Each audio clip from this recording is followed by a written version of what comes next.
హానెస్ట్గా బోల్డ్గా మాట్లాడితే వాడొక దొంగ రౌడీ సన్నాసి. ప్రజాసేవలో ఉండాలంటే జైలుకు వెళ్ళాలి, తప్పేం లేదు. చానాళ్ల తర్వాత సినిమా చేసుకుంటున్నానబ్బా, నన్ను రోడ్డుపై పడేయకండబ్బా. నేను ఒక అవినీతి చేసిన, బ్రోకర్ పని చేసినా, అన్యాయంగా తిట్టినా నన్ను చెప్పుతో కొట్టచ్చు. జగన్మోహన్ రెడ్డి మంత్రి పదవి తీసుకోమన్నా నేను తీసుకోలేదు. నటుడు పోసాని కృష్ణమురళి తన స్వీయ దర్శకత్వంలో ఆపరేషన్ అరుణారెడ్డి అనే సినిమాను అనౌన్స్ చేశారు. ఈ సందర్భంగా జరిగిన సమావేశంలో ఆయన మాట్లాడుతూ ప్రజాసేవలో భాగంగా జైలుకు వెళ్లడం తప్పేమీ కాదన్నారు. వైఎస్ జగన్ తనకు మంత్రి పదవి ఆఫర్ చేసినా తీసుకోలేదని, తనపైన ఒక్క అవినీతి మరక ఉన్నా చెప్పుతో కొట్టొచ్చని పోసాని వ్యాఖ్యానించారు. ఈ చిత్రం పక్కా జర్నలిజం బ్యాక్డ్రాప్లో జరిగే అద్భుతమైన స్క్రీన్ ప్లే మూవీ అని ఆయన తెలిపారు. ఈ వీడియోని చివరి వరకు చూడండి. ప్లీజ్ లైక్ చేయండి, షేర్ చేయండి, అలాగే బెల్ బటన్ నొక్కి సబ్స్క్రైబ్ చేసుకోవడం మర్చిపోకండి. ఇక హెడ్లైన్స్ చూద్దామా. నన్ను ఇష్టపడేవారు చాలా మంది ఉన్నారు, నేను దాన్ని పెద్దగా పట్టించుకోను. ఇండియాలోనే బెస్ట్ స్క్రీన్ ప్లేతో ఆపరేషన్ అరుణారెడ్డి. 5 ఎకరాల భూమి ఇవ్వండి, స్టూడియో పెట్టుకుంటా. ఇక స్టోరీలోకి వెళ్తే, ప్రజాసేవలో ఉండాలంటే సేవ చేయాలి, జైలుకి వెళ్ళాలి, అందులో తప్పేమీ లేదని అన్నారు దర్శకులు, నటుడు పోసాని కృష్ణమురళి. ఆయన చాలా కాలం తర్వాత తన స్వీయ డైరెక్షన్లో, నిర్మాణంలో ఆపరేషన్ అరుణారెడ్డి అనే సినిమాని తెరకెక్కిస్తున్నారు. ఈ నేపథ్యంలో సినిమా విశేషాలు తెలియజేయడానికి గురువారం ప్రెస్ మీట్ని నిర్వహించారు. ఈ సందర్భంగా తాను ఒక అవినీతి చేసిన, ఒక బ్రోకర్ పని చేసిన చెప్పుతో కొట్టొచ్చని పోసాని అన్నారు. మాజీ సీఎం జగన్మోహన్ రెడ్డి తనను మంత్రి పదవి తీసుకోమన్నా తాను తీసుకోలేదని చెప్పారు. ఆపరేషన్ అరుణారెడ్డి అనేది నిజాయితీ పరులైన జర్నలిస్టుల కథ. సిన్సియర్గా ఉంటే జనాలకి నచ్చదు. దొంగైనా, లోఫర్ అయినా వాళ్ళకి బలం, బలగం ఉంటే వాళ్ళు గొప్పవాళ్ళు.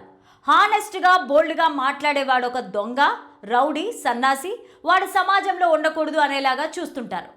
ఇదే ఈ సినిమాలో చూపించాం. ఒక నిజాయితీ పరురాలైన జర్నలిస్ట్ బజారున పడుతుంటే ఒక మంచి ముఖ్యమంత్రి ఆమెను హెల్ప్ చేయడమే ఈ సినిమా కథ. ఈ చిత్రానికి ప్రస్తుత రాజకీయాలకు ఎలాంటి సంబంధం లేదు.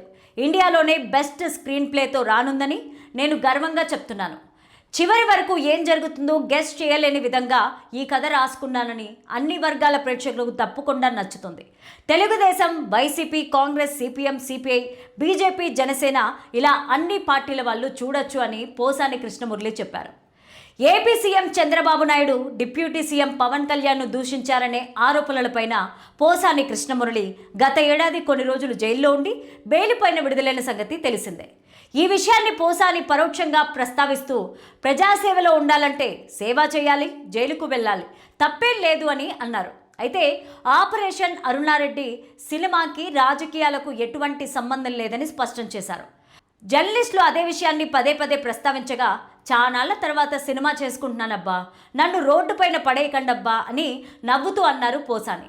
నన్ను ఇష్టపడేవారు చాలామంది ఉన్నారు, నేను దాన్ని పెద్దగా పట్టించుకోను. అనవసరంగా నన్ను తిడితే నేను పెద్దగా రెస్పాండ్ అవుతా.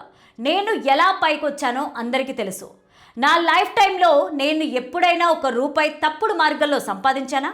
నేనేదైనా అవినీతి చేశానా? ఒక బ్రోకర్ పని చేశానా? అన్యాయంగా తిట్టానా? అకారణంగా ఎవరికైనా ఫిట్టింగ్ పెట్టినా నన్ను చెప్పుతో కొట్టచ్చు. జగన్ గారు నన్ను ఎన్నోసార్లు పిలిచి మాట్లాడారు. నేను అవినీతి పరుణ్ణైతే జగన్ సార్ 5 ఎకరాల భూమి ఇవ్వండి, స్టూడియో పెట్టుకుంటా అని అడిగితే ఆయన నాకు ఇస్తారు. మంత్రి పదవి కానీ, ఎమ్మెల్యే పదవి కానీ, ఎమ్మెల్సీ పదవి కానీ తీసుకోమని జగన్ గారు నన్ను అడిగారు. నాకు అవేమీ వద్దని చెప్పే నేను రాజకీయాలకు అతీతంగా చాలామందికి సపోర్ట్ చేశా. నాకు ఏ రాజకీయ పార్టీతో సభ్యత్వం లేదు. అప్పుడు చిరంజీవి గారు పిలిస్తే వెళ్ళి సర్వీస్ చేశా. సోనియా గాంధీ మాట్లాడింది, అది నచ్చి ఆమెకు లైక్ చేశా. చంద్రబాబు మంచిగా ఉన్నప్పుడు సర్వీస్ చేశా. నేనంటే ఆయనకు చాలా ఇష్టం. రామారావు గారికి సపోర్ట్ చేశా. ఎవరైనా సరిగ్గా చేయనప్పుడు బెటర్గా ఉండే వాళ్ళని ఎంచుకుంటా అని పోసాని కృష్ణమురళి తెలిపారు.